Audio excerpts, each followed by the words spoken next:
Princess Janang Vlog. So tayo po ay gagala today guys. So sasakay po tayo ng minibus number 70 going to Olympian City in Olympic Station guys. So ayan, samahan niyo po akong maggalagala today guys. So punta tayo sa Olympian City.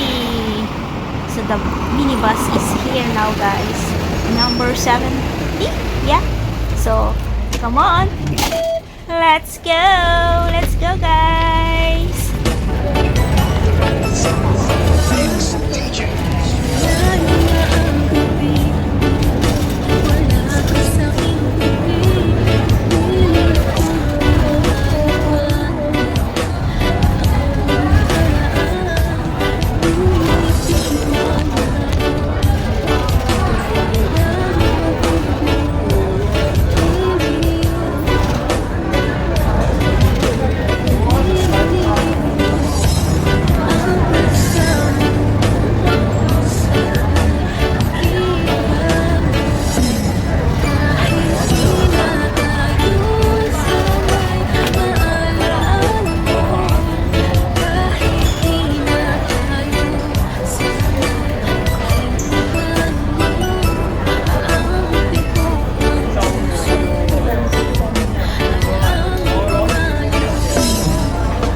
So, ayan guys, nandito na po tayo sa may Olympian City here at Olympic Station. So, that's it. So, I hope na sumama kayo sa aking biyahe today guys. So, this is John ang Vlog at laging nagsasabi tayo po ay laging mag-iingat sa ating pagkala. Bye-bye, God bless everyone. Bye! Parang pam pam pam pam nung umutang parang anghel makiusap. Nangako pa na pagsahod ang bayad. Nung umutang close na close makiusap. Pag siningil wala nang parang 1, 2, 3, 4 merong nagnanak ng door. Nang singil